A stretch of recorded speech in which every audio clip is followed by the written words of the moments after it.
May 7th, 2020, Calvin Castine outside of Hudson Headwaters Health Network in Champlain. We're here on this Thursday afternoon, and we're going to talk to a few people, and it looks like they're making their way out here. And we're going to talk about what's going to be happening here now and what's happening very shortly here at Hudson Headwaters. There were 3 people coming out, and all of a sudden 2 of them ran back in, so I guess you're stuck with just me. And who are you? Dr. Sirklevich. What's your first name, Dr. Sirklevich? Nicole. Nicole Sirklevich. Okay, we talked to you many years ago when you first arrived here. How long have you been here? 5.5 years ago. Has it been? Really? Yeah, that's how long it's been. It's flown by. We're outside of Hudson Headwaters, and when Melissa Gooley gets here, we're probably going to talk a little bit more about what's going to be happening with testing for the coronavirus. But in the meantime, I think people would like to know how things have been going here, what changes have happened since mid-March when all this foolishness began. Well, the first thing you'll notice is that we're all wearing masks now, which makes it hard to hear each other sometimes. So we've been doing a lot more yelling. We've been doing our best to keep people, away from each other as much as possible. And you come to the doctor, you end up in the waiting room. There's a lot of people around, and we've had to completely eliminate all of that. So we've been doing a lot of video visits with people that have the technology to do it, and that's been really helpful. There's no contact at all that way, and we can keep you home and safe. And you'd be amazed how much you can do of a doctor's encounter, a visit, via video. There's some things that we have to do in person, so when that happens, we do our best to whisk people right into a room so nobody's sitting and waiting in a waiting room. And everybody in the entire office is wearing masks, and we ask patients to wear masks when they come in. If they don't have any, we give them to them. And so we're doing our best to keep patients as safe as possible and to keep staff as safe as possible. Because if we all get sick, then we can't take care of anyone, right? That's right. And we'll continue to talk loud. Unfortunately, there's a little breeze here, so we'll have to talk over the breeze. But so do you have an idea what was it as soon as things started getting canceled that you went to this type of a situation in mid to late March? Oh my goodness, we transitioned to this very quickly. It was a pretty impressive and pretty rapid transition to to keep people as safe as we could. It's our job to keep people safe. So if that means we have to innovate and we have to make quick changes, that's what we do. Okay, so people had appointments, or were they rescheduled? Were they canceled? What did you do? Go on a priority list, and whether they needed to come here or not? How did you handle that? Well, each one of us as physicians looked through our list and said, who can we postpone that doesn't need to be seen right now? Who do we really need to see? And we contacted patients and said, can we push your appointment forward? We're going to reschedule things if we felt that was appropriate. If people needed to be seen or even wanted to be seen, we checked to see if they were able to do the video visits. The technology is difficult for some people, so we're doing what we can to accommodate that. In fact, we're getting set up so that patients can actually do video visits from the parking lot. We can give people iPads, and we've expanded our Wi-Fi into the parking lot so we can do visits that way. So even people who don't have connections at home, we can still keep them out of the office if they need to be kept safe. Okay, so people can still call then if they're not feeling well. You don't want to tell people tough it out. If they're not feeling well, if you feel they need to see a doctor, you want them to do that, right? Absolutely. It's really important because we don't always know how people are feeling. We do our best to try and to keep people in, but I'm worried about people are still getting sick with other things besides the coronavirus, and I want all of those people to call. We will get you seen in person if we have to, via video from the parking lot, in this tent we have out back here. We will find a way to take care of you. So I absolutely don't want people sitting home and feeling sick and being afraid to get care. Call us and we will get you care. So have you kept your normal hours of operation, or have you changed the hours a little bit? We have had to cut down our hours a little bit. We still have somebody on call, so if there's an emergency, we can help people even overnight. But no, we've had to cut our hours. We're closing at 5 p.m. right now. Okay, but we're still open on Saturdays. So 6 days a week then? Yep, we're still open 6 days a week, but we've had to shorten our evening hours a little bit. Now that tent that you just mentioned, the camera won't see it because the camera can't move by itself, but it's been up there for over a month or so. What have you been doing with that tent? So what we're doing with the tent is any patient who has symptoms that we believe might be due to coronavirus, and that symptom list is shifting a little bit. We're watching the CDC recommendations as that changes. But if we believe somebody may have symptoms of coronavirus or COVID-19, we're seeing them in the tent. So we're having patients drive around the building, drive right into the tent. We have a provider in full PPE, full gown and gloves and mask and goggles, everything that they need to keep each other safe.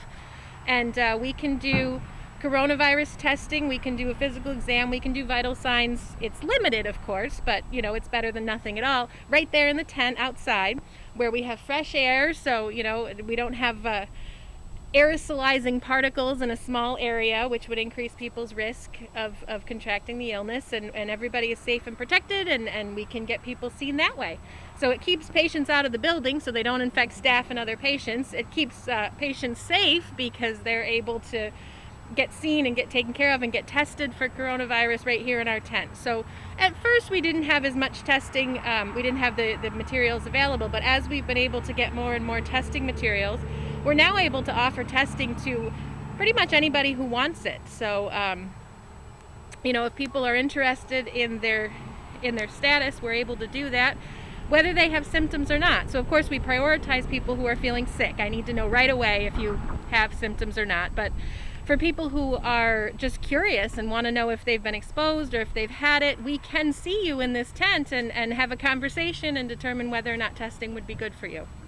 Okay, so you say symptoms. That's probably a lot of different symptoms. What are the most common that people should be concerned about? Well, the biggest is still the respiratory symptoms. If anyone's having shortness of breath, cough, even sinus symptoms sometimes, although that's usually associated with something else, and fever, those are the main ones. They've been the main ones right from the beginning. There's some other things that we're finding. We're finding some GI symptoms, sometimes some skin manifestations. So it's different for different people. It's hardly ever just one thing. So usually we can have a conversation and talk about what was your baseline status before you started feeling ill, and we can kind of help figure out whether or not you need to be tested or not. But it usually requires a conversation. Right. Now, you say testing. Now, nothing is free, and so does insurance cover that? How does the cost of that testing get covered? Well, as a doctor, I do my very best to be aware of the costs of things, but I try to make medical decisions without knowing too much about the cost, because if I don't, I can accidentally make medical decisions based on whether or not somebody can pay for it, and that sometimes can be a scary road to go down. So I'm not going to speak to it 100%, but I have heard that all coronavirus things are being covered. That's my understanding. Each individual's mileage may vary. My decisions, though, have to be based on proper medical care, right, and not on cost. Cost is important to people, so I don't ignore it, but that's where I am. Okay. Now, you say you can test people. I can come in here today. I've got asthma, so I get a shortness of breath, and I decide I need to be tested. You can test me, but a week from now, I might be clear today. A week from now, I might get the virus and have other symptoms. How often can a person get a test without being a hypochondriac? Well, and that can be hard because anxieties are really high right now. It's spring. Everybody has allergy symptoms. Everybody's feeling a little short of breath. Everybody's got a mask on that makes everybody feel short of breath. So that's a hard question to answer, and that's another one that's individual for every single person. I have and can repeat tests for people if they seem like they've had a second exposure after an original test. That is possible. We're not going to do it every day, so we will eventually run out of supplies here.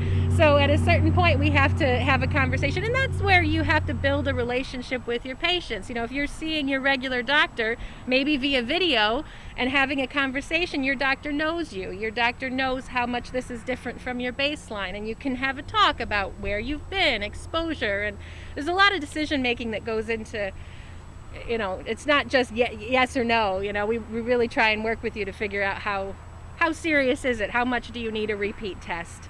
It hasn't been all that common, but it can happen. I'm looking at you without any sleeves on, and it's a little breezy at 50 degrees or so.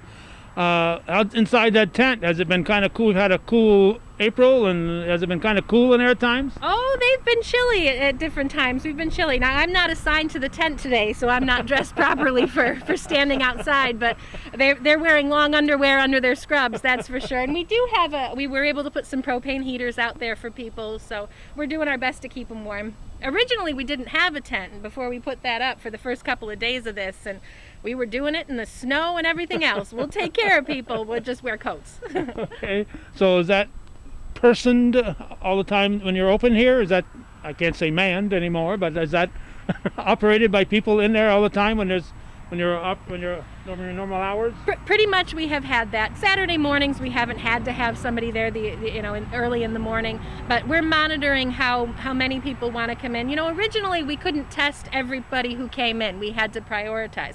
As we've gotten more and more testing ability, more and more of the swabs and that sort of thing, we've had to staff this more and more. And as people find out that we can test everyone now, even if you don't have symptoms, I imagine there will be more people calling and asking to be seen. And that's fine. We can make them an appointment. We can bring them through the tent. We usually want to do a follow-up appointment a couple of days later via video, or if they're able to do that, and go over the results. But we can increase staffing in the tent as much as we need to based on demand. Okay, so this is a 48-hour turnaround. What's the turnaround in getting the results? It's been variable. So when we first started, it was longer and shorter, and it depends on demand in the laboratories too. More recently, it's been about a 48-hour turnaround. Sometimes it's been longer or shorter, and it's hard for us to say because this is so new. So it depends on the demand in the labs. Okay. Is there anything else, Dr. Sirklevich, that I should be asking you here that you think the people out there should know? Well, let's see. The big point that I want to get across is if you are not feeling good, if you're having chest pain, if you're having any symptoms at all, whether you think they're COVID related or not, we're still here. We're still operational. We're still seeing patients, so don't hesitate to call. Don't sit home thinking, I don't want to go into the medical center and get exposed. We'll find a way to take care of you. And the only other point I want to get across is how grateful I am to the community. They've been so supportive. We've had people making donations or just calls or waving as they go by, although I want you to stay home. Don't come out and wave. No.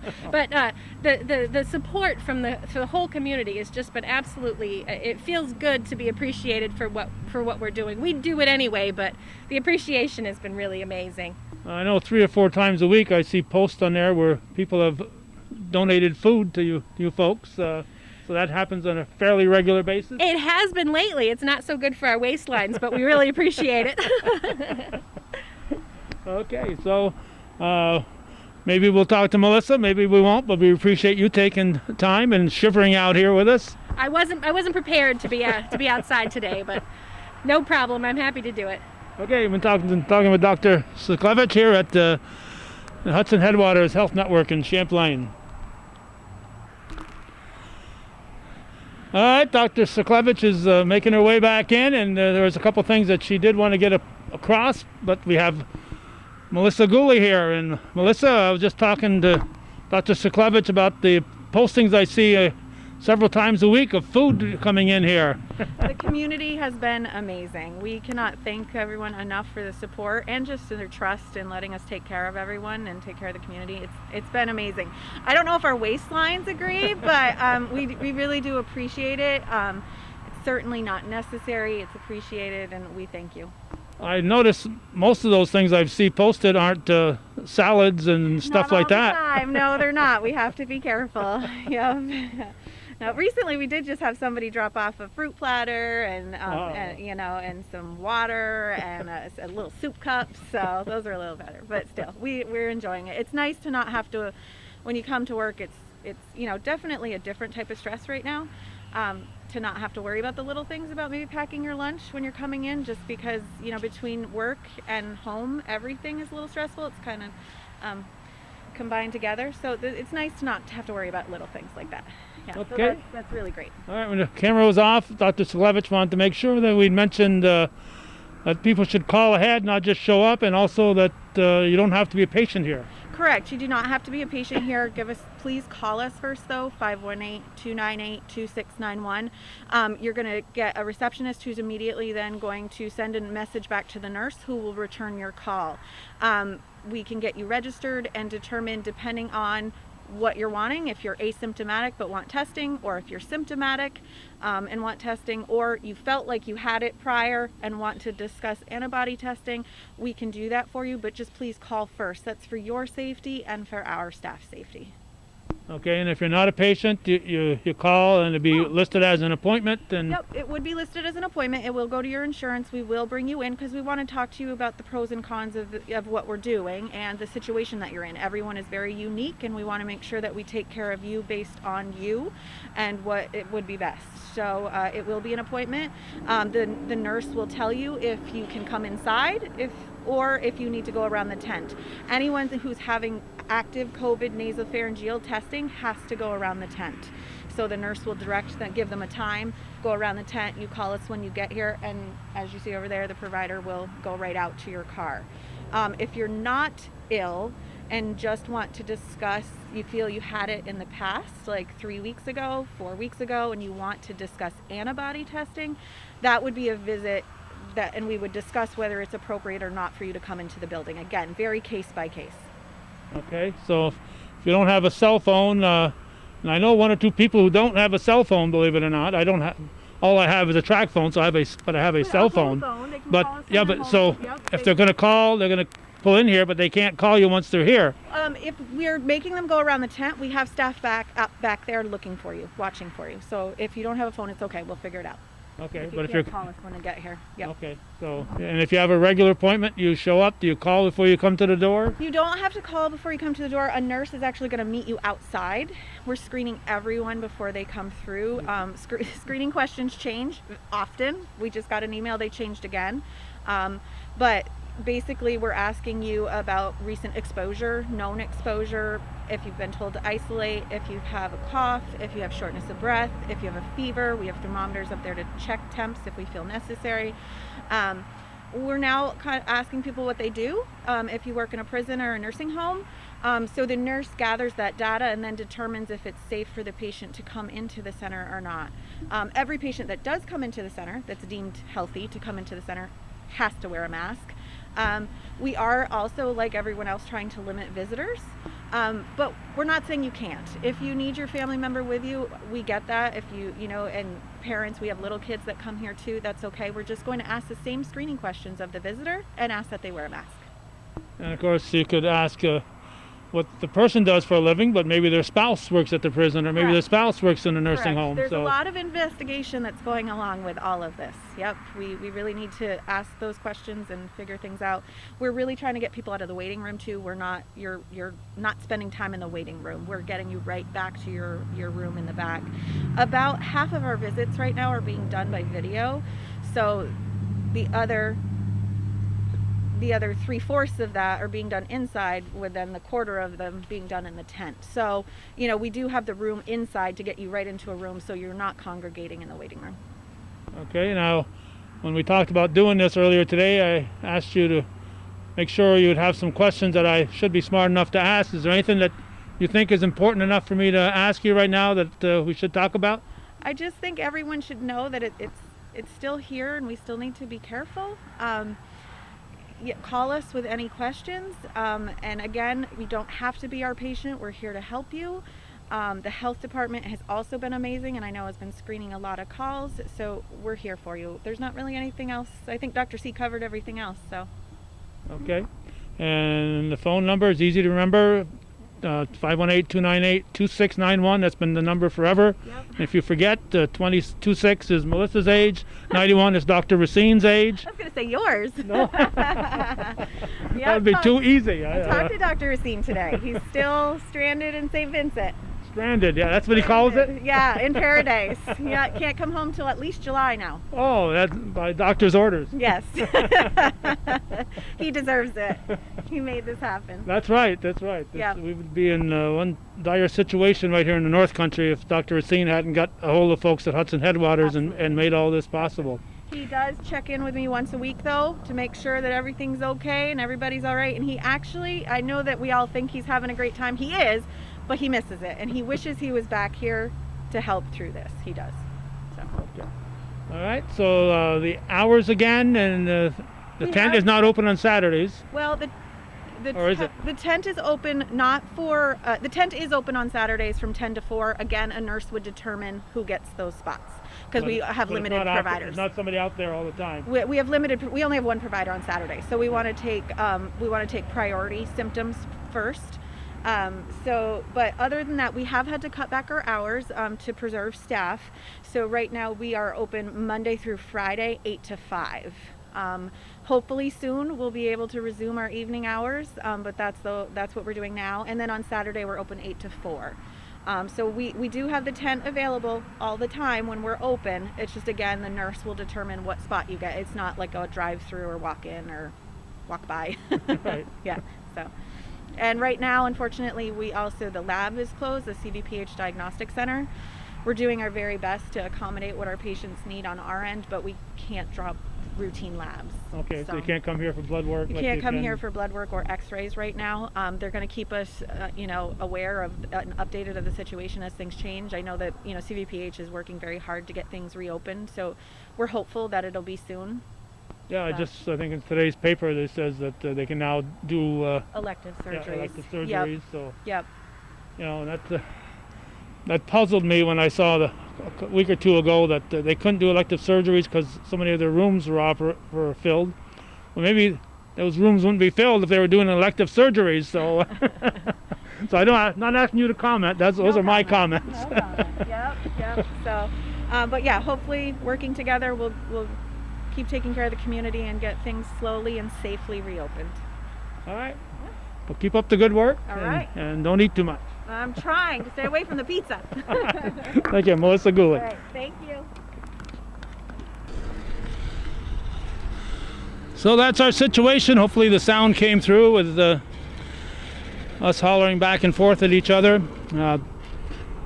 This is May 7th, 2020. Again, call ahead. Testing, but the big news is that testing is available if you're really concerned about your contact with coronavirus, the COVID-19.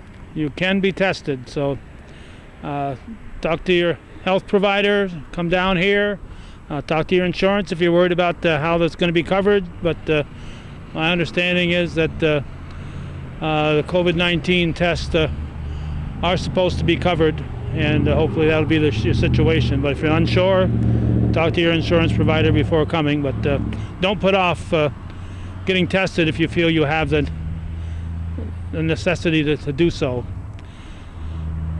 So stay safe, and thanks for watching Hometown Cable. May 7th, 2020, Hudson Headwaters Health Network in Champlain.